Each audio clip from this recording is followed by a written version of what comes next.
bakit pina-eliminate yung drug lord sa Osamis?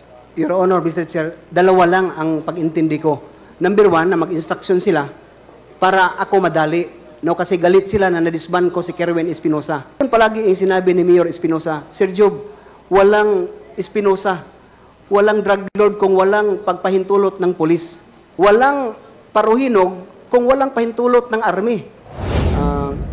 Tumawag sa akin personally si Chief PNP Bato de la Rosa at saka si Senator Bongo mismo na nag-declared kay Mayor Navarro. Ang sabi nila, wag mo nang galawin si Mayor. Itong Mayor Navarro nasa drug list, nasa watch list, Yes, na Your drug Honor. lord siya. Yes, Your Honor. Paragraph 40, Mr. Chair, ng kanyang affidavit, nakasulat dito, after these POGOs were able to register with government, funding was funneled downward from the level of Bongo. Mabigat po ang akusasyon na to. Thank you, Mr. Chair. Last few questions. Colonel, sinabi niyo po dito sa paragraph 25, page number 5, at this time, I was already morally convinced I had to implement Chief Bato's direct order, which is to eliminate them. In Chief Bato's words, wag tangon sila. Pwede po bang matranslate in English kung ano po yung pagkakaintindi nyo sa sinabi ni Senator, ni then PNP Chief Bato na wag tangon sila? Kasi ako, Bisaya po ako, and Mr. Chairman, can I interject? What's the meaning of wag tangon sila? that is what I'm asking Colonel Jovi Espinido, Mr. Chair, kung ano po yung pagkakaintindi niya. Our chairman, Chairman Ace is also fluent in Bisaya, no? So pwede po elaborate kung ano po yung pagkakaintindi niyo. It doesn't have to be na yun yung order, pero pag sinabing wag tangon sila, ano po yung pagkakaintindi niyo, Colonel? Your Honor, Mr. Chair, ang magtangon sila parang in translation of English is eliminate, no? Eliminate or neutralize. Magkaisa lang, Your Honor, Mr. Chair. Eliminate and neutralize or wag tangon sila. Thank you, Colonel. Colonel, in the last part of your affidavit with regards to your Osamis assignment, you mentioned, and even in your opening statement, that after the Osamis raid, nag-report po kayo, you were summoned by Major General Archie Gamboa. And in that said meeting, sinabihan po kayo that you have links with the Malaysian drug trafficking group. So, ano po ang reaction niyo nito at ano po ang implication for being linked or to be included now in the narco list? Disappointed, Your Honor, Mr. Chair. Nagtrabaho ang isang pulis ng totoo. Nagtrabaho na maigi to help, to contribute sa Philippine government as a posted war against illegal drugs. Pero ganon ang mapala ba ng isang pulis? So sino man ang mga pulis na courageable na maggawa namang ng mabuti, ng ganon. Kung ang mapala mo lang, ikaw pala kasali sa drug trafficking. So disappointed, grabe, Your Honor. But I believe always in my God na siya lang ang may alam. Because yun ang kinaugalingan ko. Instead, pinagdasal ko sila. Nung pinagdasal ko sila, na nangyari noon, Your Honor, Mr. Chair, sa totoo lang, na-crush yung chopper. Talagang, hindi naman ako may karma, pero pinapaubaya ko sa Panginoon, Your Honor, Mr. Chair, that in Ecclesiastes chapter 12, verse 14, it says there, whether we do good or bad, and even done in secret, there is a consequence. So that's what really feel about sa marinig ko yung kasali ako sa Malaysian drug trafficking, Your Honor, Mr. Chair. Colonel, nung nalaman nyo na nasa listahan kayo, naniniwala ba kayo na may planong kayo naman ang eliminate dahil nasama na kayo sa narco list? I admit and confirm that, Your Honor, Mr. Chair, na ako talaga itarget na. Dahil nilagay kayo sa listahan, ngayon kayo po ay naging target. Yes, Your Honor, Mr. Chair. So, balik po tayo dun sa pananaw ni the late Mayor Aldong na natakot siya na patayin siya dahil nandun siya sa listahan. The same sentiment na din po yung naramdaman nyo, Colonel. Hindi, Your Honor, Mr. Chair, hindi ako takot because yung kinakatakutan ko ang Panginoon lang, Your Honor, Mr. Chair, sa totoo lang. Hindi po kayo takot na patayin, pero naisip nyo po na patayin kayo. Siguro, yes, Your Honor. When in fact, Your Honor, Mr. Chair, nung ako malist sa watch list, pati bahay ko pinuntahan ng mga CIDG, pinasok para picturean lang. Yung account ko na nag-iisa lang na account ko na may 50,000 pesos ang natira para sa enrollment ng anak ko. Pinapaklose pa kasi drug lord si Espinido. Pero ganun lang ang buhay, Your Honor, Mr. Chair. Thank you, Colonel. Last two questions, Colonel. Ano po kaya ang dahilan? Bakit nag-order si Chief PNP Bato na i-dismantle yung drug trade sa Ozamis? Ano po yung dahilan? Dahil ba gusto niya matigil talaga yung proliferation of drugs or may ibang dahilan? Pwede niyo po masagot, Colonel. Kayo po ay naging intel officer, so whatever you gathered in your time as intel officer and of course with your knowledge and your wisdom and sa kakayahan niyo po, so ano po yung tingin niyo? Bakit pina-eliminate yung drug lord sa Ozamis? Your Honor, Mr. Chair, dalawa lang ang pag-intindi ko. Number one, na mag-instruction sila para ako madali. No, kasi galit sila na nadisban ko si Kerwin Espinosa. Why I say this? Si Kerwin Espinosa, tao nila. Magsabi ako tao nila kasi hindi binigay sa akin. When in fact, Your Honor, Mr. Chair, pinailan pa ko ng complaint ni Kerwin Espinosa sa Ombudsman. Samantala, si Kerwin, hinawakan na ng EIDG. Pagkatapos, nasuspend ako for 1 month for that, Your Honor, Mr. Chair. Din, kasi nakita nila na disband si Kerwin Espinosa na tao nila, ilagay natin si Espinido sa Ozamis para mamatay.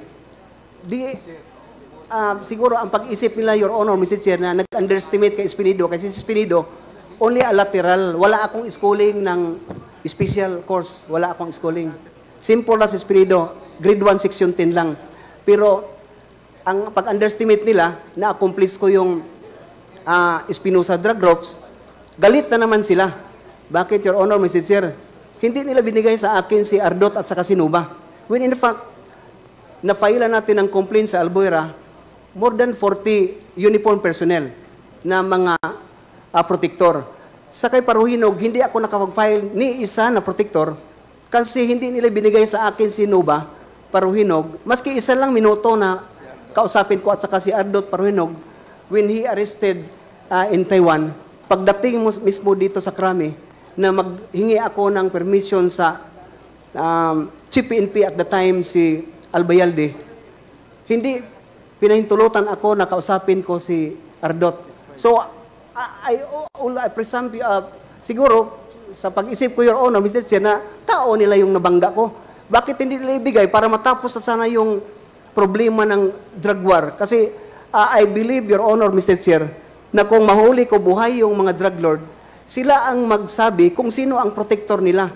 When Mayor Espinosa, buhay pa at the time, Your Honor, Mr. Chair, nasa sa akin pa siya, yun palagi yung sinabi ni Mayor Espinosa, Sir Job, walang Espinosa, walang drug lord kung walang pagpahintulot ng polis.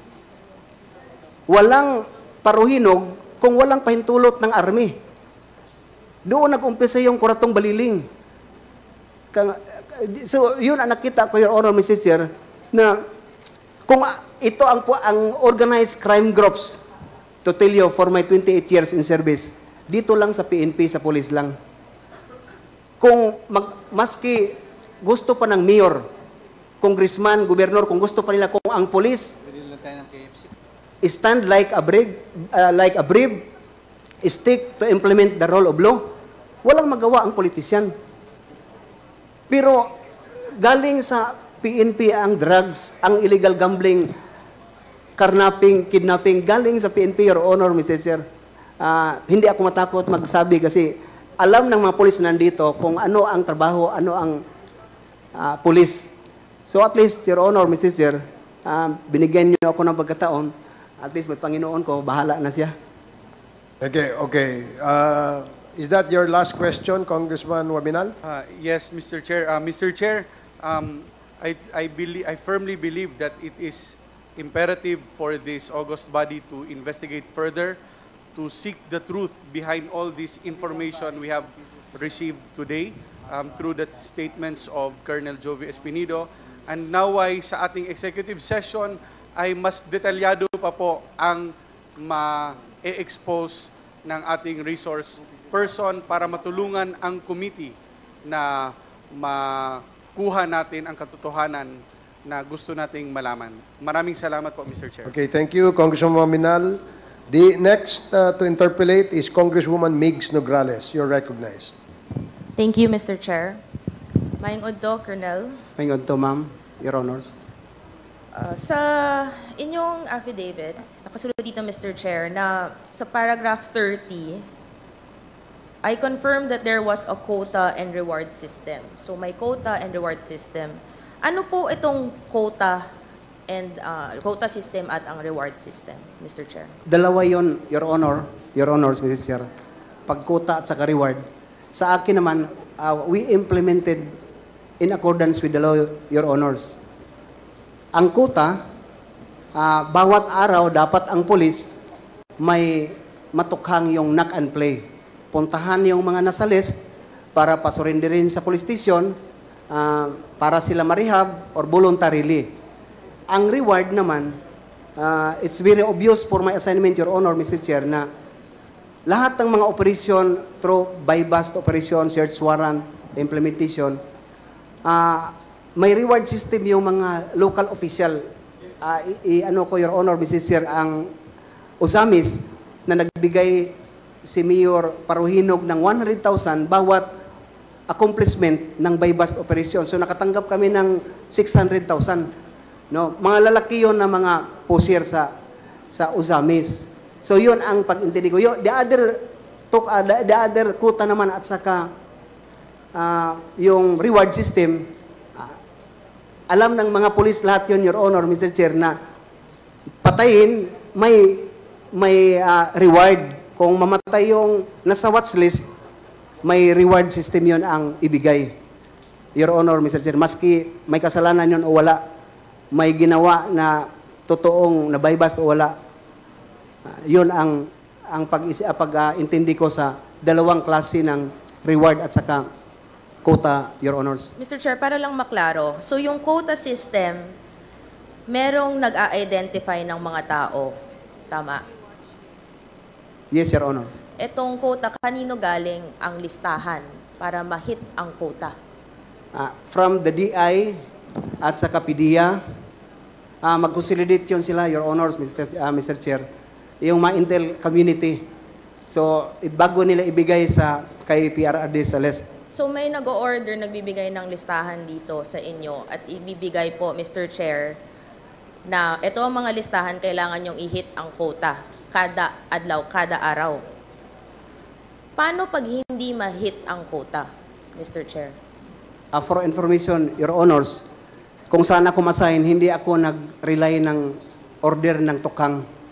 Wala ko kasi inisip ko yung palagi, Your Honors, Mr. Chair, na they are all victim. Why sila ang atutupagin ko when in fact very clear naman ang pronouncement ng presidente natin na sa Albuera, yung mga Espinosa ang drug lord.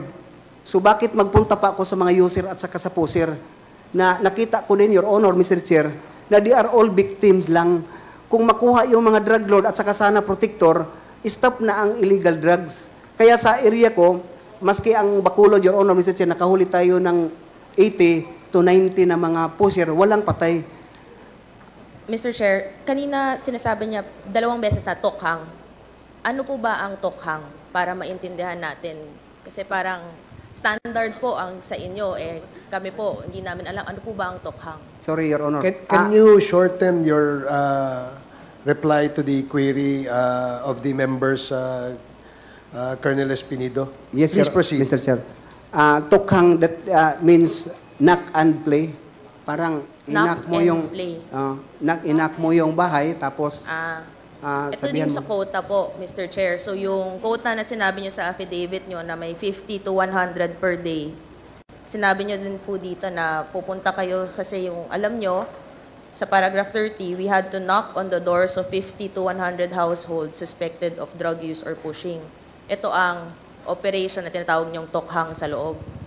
Yes, Your So Honor. kakatok kayo, tapos ano po yung proseso nito, Mr. Chair? Your Honors, sabihan sila na nasa list kayo, so magpunta kayo sa police station para ma-clear yung pangalan mo, instructionan ka na going to rehabilitate. Yun ang instruction sa... So, kayo po ang pupunta sa bahay, kakatok, ano to, in the guise of voluntary surrender or kukunin, pupunta sa estasyon? Voluntary surrender, Your Honors. Tapos, hindi dadaan to ng korte, Mr. Chair? Diretsong rehab? Hindi, Your Honors. Tama po ba ang proseso na to? Ako kasi, abogado ako, alam ko dapat may due process dito pag may mga nahuhuling ganito. Sa akin, Your Honors, kasi alam nyo naman yung mga junior officer, they are all obedient sa instruction pamtaas. May legal counsel kami, mga pulis, na akala namin yung pagdating sa baba, talagang hinimas na yun na maging legal ang trabaho. But again and again, sinabi ko, sa akin istasyon, hindi ako nag-implement ng tokhang. So, pero standard na to sa iba. Kung hindi sa inyo, alam nyo po, standard to ng alam ng iba na ang operation na to, kakatok, kukunin, rehab, walang dadaan na ibang proseso, kayo ang magde-determine po nito. Yes, Your Honor, standard yan. Na may nag-o-order galing sa higher ups. Yes, Your Honors. And then, itong reward system naman, sinabi po, Mr. Chair, na under an operation, nakukuha ang reward. Right after sa accomplishment, Your Honors. Ano ang accomplishment? Ano ang meaning ng accomplishment? Ano ang goal? Sa akin, sa istasyon, yung nahuli mo, na-bypass, din na-implement mo yung search warrant, na-filean mo ng complaint yung mga suspected person. So, may buy-bust operations, may search warrant. Dun sa affidavit nyo, mga 2 beses kasi na nangyari dito yung sa Albuera. May search warrant, pumasok Mr. Chair, sila with the search warrant on illegal possession of firearms, tapos yung nag-search, biglang namatay itong si Mayor Espinosa. Sa Ozamis din, itong mataas na syndicat, na drug lord na si Parahinog, pumasok din na may search warrant through the guise of illegal possession of firearms. O pagpasok, namatay din po. Itong pagkukuha ng search warrant, alam ko po kasi, di ba pupunta po kayo sa judge, at pag pumunta kayo sa judge, may witness yan, at may ipapresent para mag-grant ang search warrant. Pero parang sinasabi po, Mr. Chair, na itong search warrant kasama sa operations ng reward system. So may formula po ba to para mag-grant agad ang search warrant on the guise of illegal firearms? Papasok, may makikita, tapos may mamamatay? Hindi naman, Your Honor, Mr. Chair, ang kaugalian for my experience, pag makita ng judge naman na may probable yung witnesses, deponent, na talagang nandyan may illegal items sa area, kung saan naka-indicate yung search warrant, yung affidavit ng deponent at saka applicant na team leader, mag-release ng issue ng search warrant or warrant of arrest ang judge. Doon na, Your Honors, Mr. Chair, sa pag-implement mo na, kung ano ang mga pamaraan na naman ang gawin mo, as long as you are in accordance with the POP Standard Operating Procedure ng PNP, Your Honors. So, itong search warrant, sinusundan naman. Yung mga witness na to, saan po galing? Ang sa Albuera, for your information, Your Honors, hindi ako ang applicant ng search warrant, ang province. Joint lang yon. Ang sa Ozamis naman, hindi din ako ang applicant, ang CIDG. So, ang CIDG ba ang pumapasok to search? Since sila naman ang applicant. Joint with us, Your Honor, Mr. Chair, bakit? kami ang may alam sa area. Yung CIDG, nagpunta lang doon para mag-verify, validate, to confirm na mayroon talagang illegal yung isang subject person. Din sa pagpasok, Your Honor, Mr. Chair, because alam na ng lahat na fully armed ang grupo ni Paruhinog. Itong reward system na to, naging standard to throughout the country? Sa pagkakaalam ko, Your Honors, yes. Paano mo nalaman to? May mga kausap ka bang iba na ganito din? Pinag-uusapan nyo. Ano ang sistema nyo dyan? Ganito din ba sa inyo? Very known naman yun, Your Honors, Very known within... within the PNP. Okay. Standard siya hanggang ngayon ba? Alam nyo po ba kung... Hindi ko na alam, Your Honor, sa ngayon, Okay. presente. Sorry, Your Honor. So, dito, no, nakasulat dito sa inyong affidavit, no, na kasama sa reward system na may mga LGUs na nagbibigay ng rewards. Tama po ba? Yes, Your Honors. And sinabi niyong legitimate naman ang pag-receive ng mga awards sa may voluntary surrender sa grupo niyo. Tama, dahil may LGUs. Paki-explain lang po, bakit kailangan Actually, itong reward system, bakit kailangan, Mr. Chair, ng reward system? Hindi po ba trabaho naman po talaga ng police na hulihin itong mga suspected or nahuhuli sa bypass operations? Bakit kailangan ng reward system? Ba't kailangan din ng LGU pumasok para magbigay ng mga awards na to? Rewards na to? Yes, Your Honors.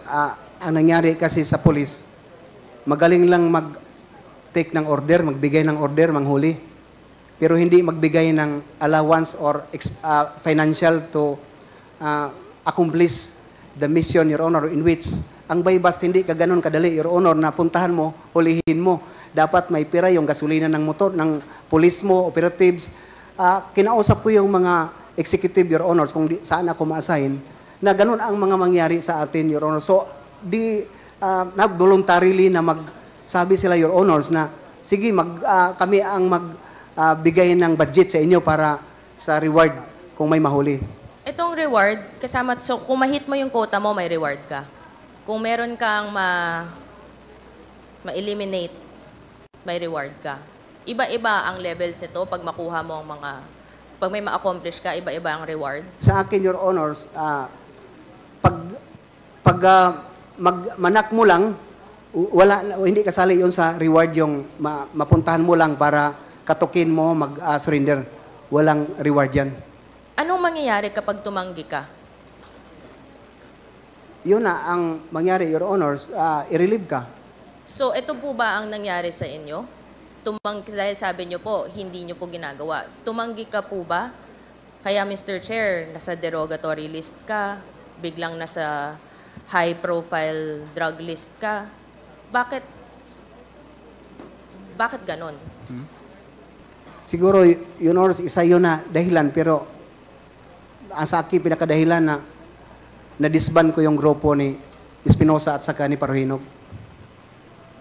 Etong si Espinosa, no? Dahil sinasabi niyo po, Mr. Chair, na si Espinosa po ang dahilan kung bakit hindi, di ba, nasa derogatory list or tina-target siya.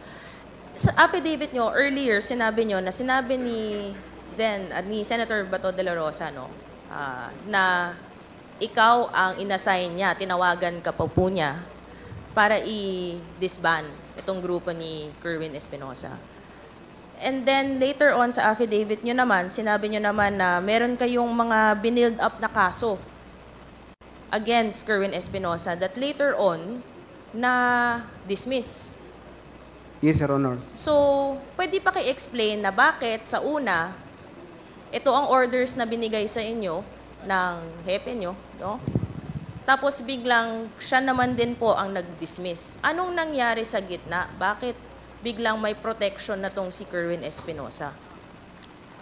Yun ang pinagtaka ko una, Your Honors, na kompleto na, na-disband na yung papa niya, star witness ko na, nakakustody niya sa akin yung mga witnesses, if I am not mistaken, Your Honor, and I remember, na mga 8, 10 na mga witnesses, na mga right hand talaga ni Kerwin na nag-execute ng affidavit against sa mga protector. Pero nakapagtaka naman sa akin, Your Honors, na hindi nila binigay sa akin si Kerwin. Pagkatapos, just to confirm sana sa mga affidavit nila, na totoo yun. And yun ang nangyari, na sa akin naman, na tiningnan ko na hindi na lang tayo mag-umimik, Your Honors. Alam nyo, yung junior officer, hindi ka ganun ka-brave na sagutin yung CPNP. Bakit? So, kumbaga, Mr. Chair, parang may protection, may sistema din ng protection dito, Mr. Chair. Tama po ba, Colonel? Yes, Your Honors. So, may sistema ng reward, may sistema ng quota, may sistema din ng protection dito, Mr. Chair. Sa inyong affidavit, Colonel, nakasulat dito na may funding dito sa pagbibigay ng reward, dito sa sistema ng reward system. Isa sa mga sinabi nyo earlier, sabi nyo galing may LGU na nagbibigay ng reward. May isa po dito nakasulat na sa affidavit nyo sa STL or Small Town Lottery. Paano po nangyayari yon na ang STL ang nagpopondo sa pagbibigay ng reward system na ating na-establish earlier? Nakilala ko, Your Honors, si Mayor David Navarro, Mayor of Clarin, Misamis Occidental. Nung nangyari, Your Honor, na si Mayor Navarro is included in watch list, sa drug watch list ni PRRD. Tumawag sa akin personally si Chief PNP Bato de la Rosa at saka si Senator Bongo mismo na nag-declared kay Mayor Navarro. Ang sabi nila, wag mo nang galawin si Mayor Navarro kasi cleared yan. Wala na yun. Ang sagot ko naman, Your Honors, Sorry, Mr. Chair, iklaro lang natin para malinaw. Itong Mayor Navarro nasa drug list, nasa watch list, Yes, na Your drug Honor. lord siya. yes, Your Honor. And pinigilan po kayo, habulin. Sinabihan na ako, hindi ko alam bakit sinali ako na hindi ko man area ang Clarin. Sinabihan po kayo na wag niyong galawin. Yes, Your Honors. Itong Mayor Navarro na to na nasa watch list, kasama po ba siya sa mga nag-handle ng mga STL sa area niya? Yes, Your Honors. Kasama yun sa reward system. So, ibig sabihin siya nagpopondo sa reward system kahit na nasa drug list siya, nasa watch list siya. Probably, Your Honors. And may direct order kayong natanggap galing sa dalawang very known personalities. Mr. Chair, remind lang natin, naka-oath po si Colonel. Mabigat po ang mga lumalabas na pangalan dito. So, I would like to remind our resource person na talagang sana totoo po. Ito, lahat ang sinasabi niya dahil under oath po kayo. Yes, Your Sila Honors. mismo ang nagsabi, wag galawin kahit na alam nyo po nasa drug list, nasa watch list. Yes, Your Honors. Dahil po, kasama siya sa STL na pumopondo, kasama si reward system. Yes, Your Honors. Pakiulit lang po, sino ang nagsabi sa inyo na wag galawin itong nagpumopondo na drug lord sa STL, sa reward system? Sino pong nag-order sa inyo na wag galawin po? Your Honor, Mr. Chair, can I answer that in executive session, Your Honors? Sige. Meron din po dito sa affidavit nyo na may pumapunta doon kasama dito, maliban sa LGU, sa STL, ang POGO. Paano nyo po alam na pati ang POGO, ang funding po nito, ang source po nito, ay ang pumupondo rin sa reward system? Your Honor, Mr. Chair, nalaman ko na lang nung ininstruksyonan si Mayor Navarro na magpunta kay Espinido para masitol ang problema. So, si Mayor Navarro mismo nagsasabi sa akin na magpunta ka man, sir, sa Bacolod, alam mo na wala nang problema sa mga gastusin kasi lahat ng illegal gambling na natanggap, yun ang gagamitin para sa reward at saka sa illegal drugs na trabahoin ng ng police. But to tell you, Your Honors, only my police station, hindi lang, ako lang sa lahat ng police station siguro, iwan ko kung mayroon iba, na hindi tumanggap ng STL. Dito po tayo sa POGO. Kasi nakasulat din dito po sa affidavit nyo na ang pumapondo din sa reward system na to ay mga POGO, galing sa POGO. Yun ang narinig ko kay Mayor Navarro, Siya Your mismo Honors. ang nagsabi sa inyo, Mr. Chair, na hindi lang STL, pati ang POGO ang pupondo dito. Yes, Your sa paragraph 40, Mr. Chair, ng kanyang affidavit, nakasulat dito, after these POGOs were able to register with government, funding was funneled downward from the level of Bongo. Mabigat po ang akusasyon na to. Again, Your Honors, Mr. Chair, allow me to answer that in a executive session, Your Honors. If I may, with the indulgence of Congresswoman Nograles, Colonel Espinido, nailagay niyo yan, statement na yan, dito sa inyong affidavit. So, siguro hindi na kailangan ito sabihin sa under an executive session because you have clearly stated in your affidavit in item number 40 yung tanong ni Congresswoman Nograles. So, please refer and answer the query of Congresswoman Nograles. I submit, Your Honor, Mr. Chair. Please proceed, Congresswoman Nograles. So, you confirm po, Colonel, na itong POGO may basbas at may orders ng pagpopondo dito sa reward system na galing sa POGO sa pinangalanan nyo po dito sa paragraph 40 na si tama po ba? Ito po ang ngayon na senador natin, Senador Bongo. That's the information I received from Mayor Navarro, Your Honors. From Mayor, okay. And meron din dito, nakasulat na intelligence funds din ang pumupondo sa reward system na sinabi nyo sa affidavit nyo. Paano nyo naman po alam na galing din po sa intelligence funds?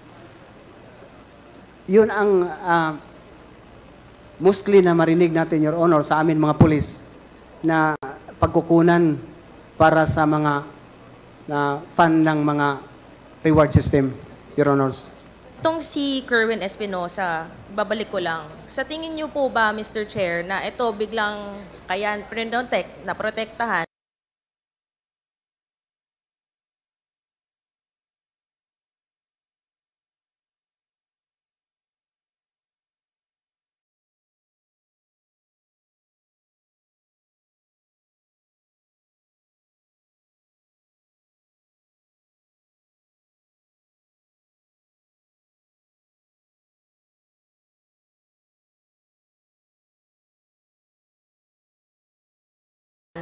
kasama din po ba siya all this and corroborate your statements? Tama po ba, Mr. Yes, Chair? Your Honors.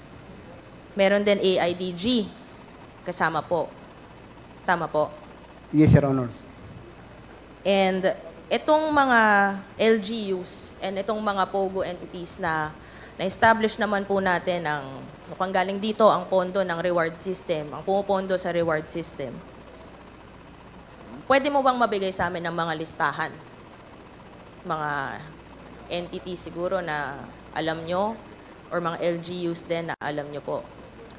Your Honors, Mr. Chair, sorry for that because I don't have any document na ma-indicate lang yung mga pangalan nila. Just only an information as an chief of police and an officer of the PNP.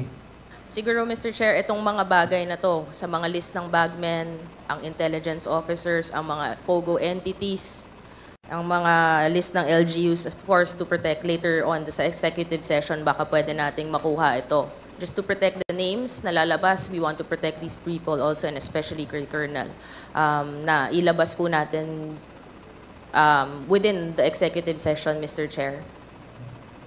So, ito, no, tama, sa pagkaintindi ko po, meron talagang system of reward sa loob. At ang system of reward na to, kung ang pumupondo, ang LGU, ang STL, ang POGO, intelligence funds, at may nag-identify ng mga bagay-bagay na to. At mukhang ang nag-identify sa bagay-bagay na to, sinabi nyo naman sa paragraph 40, si Senator Bongo. Tama po ba ang pagkaintindi ko? The information that I have, Your Honor, Mr. Chair, sa paragraph 40, that is only the information came from Mayor Navarro. But to link Senator Bongo na siya talaga ang galing sa kanya, I don't have, Your Honor, Mr. Chair. At ang sistema naman ng quota sa pagbibigay ng mga orders, no?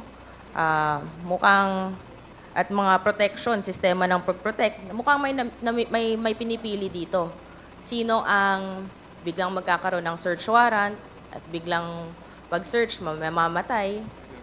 At may sistema din na pinoprotektahan, parang katulad nitong ni Kerwin Espinosa na una hinahabol, ngayon pinoprotektahan. At may sistema ng quota, malamang galing to sa orders. May nag-order dito. At mukhang pinangalanan nyo naman dito rin sa affidavit nyo, syempre, galing po to sa taas ang hepe nyo. At mukhang ito ang kanina tinanong ni Congressman Joel, no? Na si Senator Bato. Your Honor, Mr. Chair, to qualify the category sa target, hindi ako makapagsabi, Your Honor, here in this Quad Committee na may pinili lang, no? Kung ano-ano, as long as yun lang ang nakikita ko at saka nalaman ko na ganun ang mga pangyayari sa loob ng tukhang. Pero itong lahat, Mr. Chair, confirm lang natin, hindi naman to mangyayari kung walang utos sa mga mas mataas. Yes, Your Honor. At ito ang napangalanan naman natin. At nakasulat po dito sa affidavit nyo. Again, under oath po, Mr. Chair, mabigat po ang mga allegations at mabigat po ang mga personalities.